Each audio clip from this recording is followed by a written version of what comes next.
So let us dance this night away.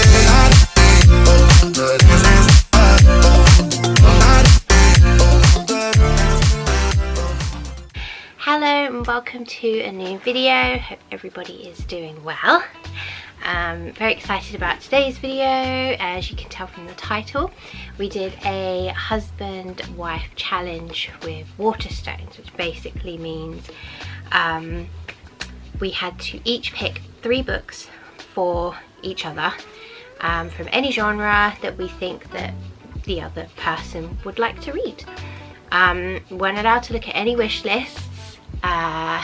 We could look at the books that we already own, so that you don't buy something we already own. Necessary. Yeah, which very. for you it was. God, yeah. Yes. And yeah, you could buy from any genre, fantasy, contemporary romance, thriller, horror, etc. So yeah, that is what we are doing today, and we are going to Waterstones in Brent Cross because there is a train strike and we cannot get to Piccadilly, which I'm gutted about, but that would just mean we'll have to do another challenge. I'm sure we will. So I did get some clips for the day, so I will insert them here and then we'll get on with the reveal.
Right, so let's get into the reveals.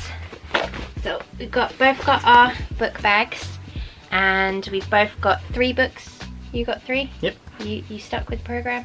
Yeah. Yeah. Yeah, I followed the remit. So we've got 3 books, and yeah, what we'll do is we'll do 1, 1, 1, 1. I think. What do you think? Yeah, that's fine. Hey, you knocked my drink over.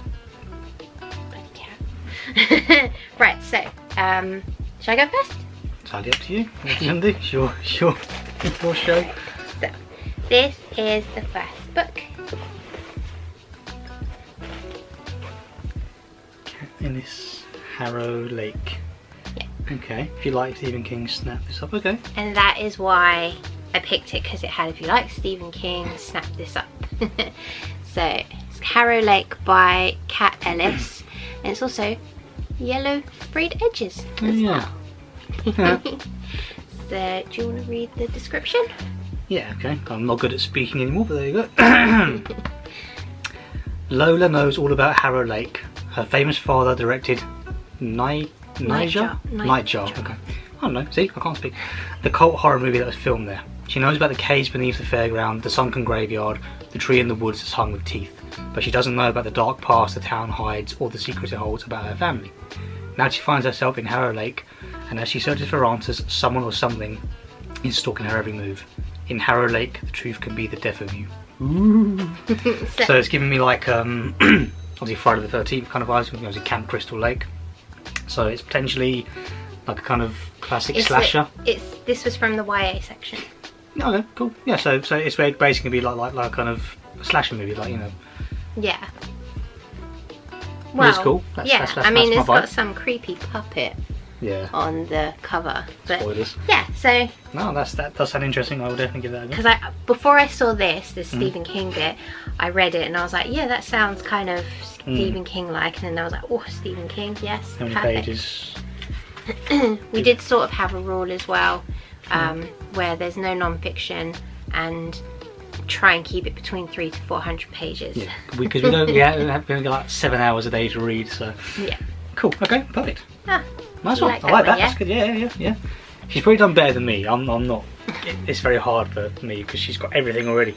Just feeling what else is in this bag. I forgot shampoo. Hoping you haven't got this. I got this because I kind of saw it on another video and it kind of sounded like it might be interesting. So yeah. You got me Bunny. I heard that it's like good, or it's you know.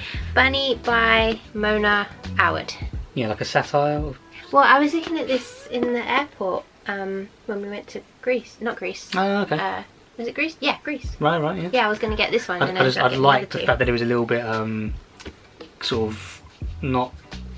So it says like fairy tale horror basically. I wanted to do something spooky, but not spooky. Yeah. No, this is on my wish list. Yeah. Yeah, oh, cool. I've been wanting this for a while. Oh. So. That is good. Right. So. We call them bunnies because this is what they call each other. Seriously, bunny. Samantha, heavy. So that's a tongue twister. Say that 5 times. Samantha Heather Mackey is an outsider in her small, highly selective MFA program at Warren University. In fact, she's utterly repelled by the rest of her fiction writing cohort. A clique of unbearably twee rich girls who call each other Bunny. But then the bunnies issue her with an invitation, and Samantha finds herself inexplicably drawn to their front door, across the threshold and down their rabbit hole. Blending sharp satire with fairy tale horror, Bunny is a spellbinding trip of a novel from one of fiction's most original voices. Yeah, I'm happy with that because it's on my list. Yeah. So, yay. It doesn't really tell me much. No? So when I was looking at the back of it, I was like, I don't know, but then I thought, well, you've got it's at a school, and you've got a clique, so it's obviously going to be like the bitchy schoolgirl, popular girl thing. So no good can come with that. No, of course. Next book. So that was from the fiction section. Yeah, that's not YA. No, exactly. Yeah. Right, next book. The 100-year-old man, that's me, who climbed out of the window and disappeared. Okay. So, so this is The 100-Year-Old Man Who Climbed Out of the Window and Disappeared by Jonas Jonasson. And I just thought of Dave. Okay. You're never too old for an adventure. Sitting quietly in his room in an old people's home, Alan Carlson is waiting for a party he doesn't want to begin. His 100th birthday party to be precise. The mayor will be there, the press will be there, but as it turns out, Alan will not. Escaping in his slippers through his bedroom window into the flower bed, Alan makes his getaway. And so begins his picturesque and unlikely journey involving criminals, several murders, a suitcase full of cash, and incompetent police. As his escapades unfold, Alan's earlier life is revealed, a life in which, remarkably, he played a key role behind the scenes in some of the most momentous events of the 20th century. Interesting, okay, has a bit of everything. I just thought, a strange one. He's a grumpy old man, and he's basically jumping out the window so he doesn't have to celebrate his 100th birthday. Yeah, that'd be great. And I thought maybe it would be kind of like a funny, hopefully satirical kind of Sounds like it would be a little, yeah. And also because I'm grumpy and I don't celebrate my birthday that much anyway, so it's, yeah. No, that works for me. I can read that. Oh, yay. How many pages are we on? Another, just under 400-ish. So I can do that. It's thin. That's like an average book for me. That's a good couple of days read for me. Yay. Cool. Oh, I'm nervous now. Oh god. Okay.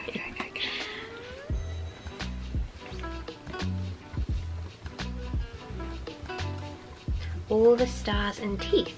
Ooh, it's like a mermaid looking one. Yeah, by Adeline Grace. Mm-hmm. She did Belladonna. Oh, did she? Okay. I think, yeah. I just liked the so. synopsis of it, but I thought it might be interesting.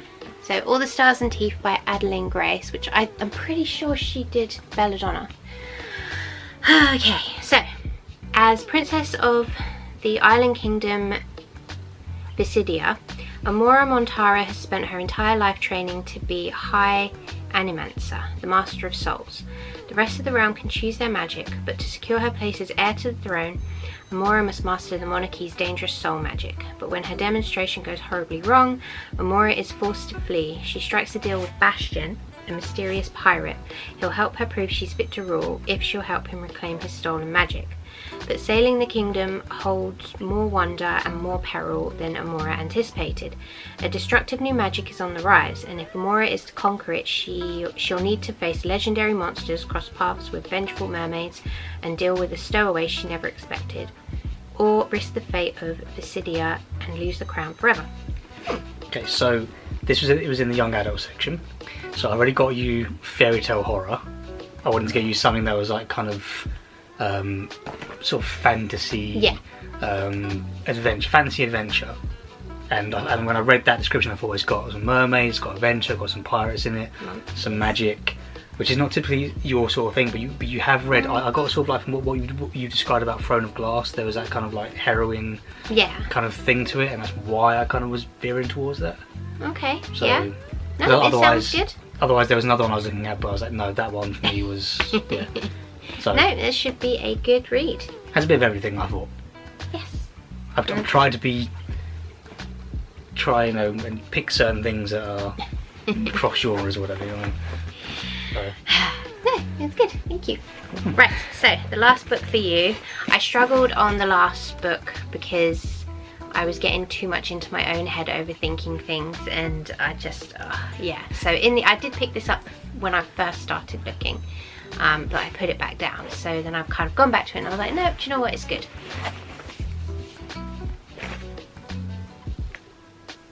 Once there was the creatures of legend, the hero they need.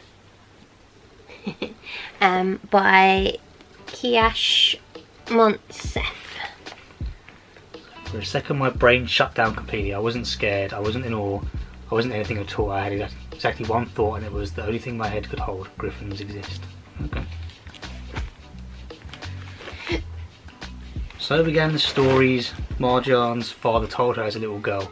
Tales of mythical beasts that filled her with curiosity and wonder. Griffins, unicorns, dragons. But Marjan... Is it Marjan or Marjan? Marjan? Marjan is not a little girl anymore. After her father's sudden death, she is trying to hold it all together. Her schoolwork, her friendships, her dad's struggling veterinary practice. But a mysterious visitor soon reveals that Marjan's father was no ordinary vet. Creatures from his stories are real, and he travelled the world to care for them. Stepping into a secret world hidden in plain sight where magical creatures are bought and sold, treasured and trapped, Marjan must take her father's place. The deeper in she gets, the closer she comes to a shocking truth that will put both humans and beasts in terrible danger. Discover a world of extraordinary beasts and unexpected heroes in the dazzling debut from Emmy-nominated producer and director Kiash Montsef. Interesting. So it's got to be a fantasy, a bit of adventure. Yeah, mythical creatures. I picked it more because of the mythical creature thing. Okay, cool. It is YA, but I struggled. I could have got you a thriller one. There was no horror section in there, which I don't get. Fantasy section wasn't that great. No, I can read. No, I can definitely read it. I mean, if it's about like griffins and I thought you were gonna get me like I don't know, like Fault in the Stars or something. Do you know what I mean? Something like romancy, kind of, Pride and Prejudice or something old school like that. I did think about romance, but then I was like, no, he's not gonna like it. Because you know what, my last book, I'll explain afterwards, but it was between this one and a horror book. But I went with this one instead. But anyway, I can definitely read this, and this shouldn't. Yeah, and it's hardback. I love hardback books. Yes, we didn't really get many hardbacks just because they are quite expensive. But that was £3 off, so. Sweet, thank you. I can read that, definitely. Good choice. Thank you. Right, this one's a bit kind of random in the sense that I don't really know what it's about. It's not that descriptive for me, so yeah. I think you'll enjoy it though. You already got it, didn't you? See, okay. I looked at every bloody picture. I knew you had The that. Night Circus by Erin Morgenstern. I knew you had that. Where is it? It's up there. Oh my god.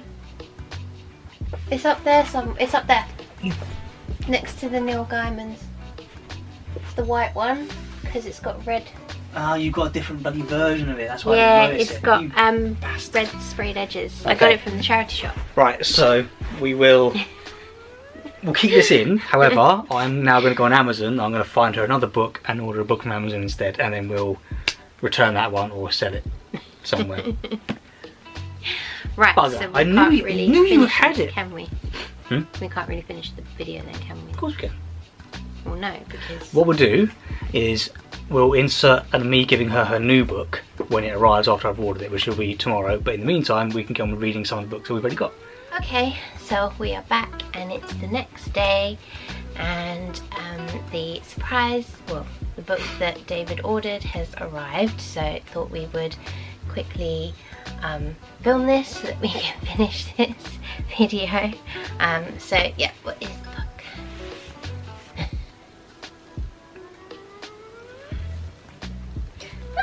Bride of the Shadow King by Sylvia Mercedes. I think this is a new one. It's not long been out, maybe. Let's see. Though she's the eldest daughter, Princess Faraine lives in the background, shunned from court and kept out of sight. Her chronic illness makes her a liability to the crown, and she has learned to give place to her beautiful favoured younger sister in all things. When the handsome and enigmatic Shadow King comes seeking a bride, Faraine is not surprised that her sister is his choice. Though not eager to take a human bride, King Vor is willing to do what is necessary for the sake of his people.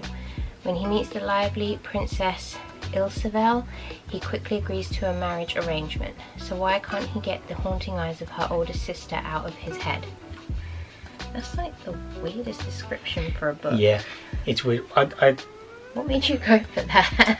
I think because, like, one, the cover, right? So this style of cover is very similar to other things that Steph's got on the shelves. It looks like California Castle. Does actually, yeah.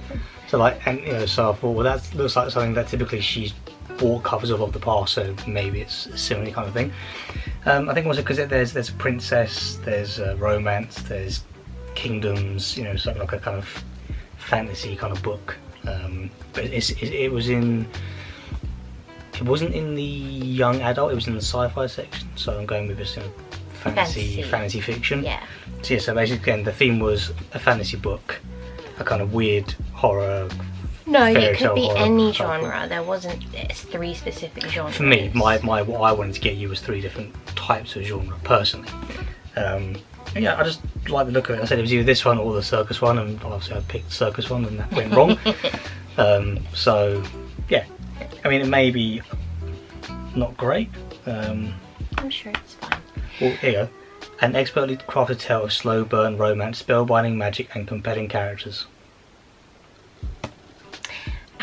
So those are the 3 books that Dave chose. So we'll recap. We've got Bunny, All the Stars and Teeth, and Bride of the Shadow King. So those are the 3 books for me to read. I'm also thinking that I might actually read my copy of The Night Circus as well, because that's what you picked. So if I'm sure I can do it within the week, maybe. I've got to go back to work now. if they grip you enough, yeah. Yeah. So those are mine, and then David's Harrow Lake. The 100-year-old man who climbed out the window and disappeared. It's a bit of a mouthful. And once there was. Yeah. So what we're going to do is we're going to do a new vlog where basically we're going to read for the week, and we're going to try and read all these books, and then we will give our thoughts, opinions, feelings on what we thought of them at the end of it. So yeah, I hope you will join us for that video. But in the meantime, I hope you've enjoyed this video. If you did, please do give it a like, subscribe if you haven't already, and I'd subscribe if you want to know what we thought of these books. And yeah, we'll see you in the next one. Bye. Look at her, she's like right there. Bye from Tiana too. Little monster.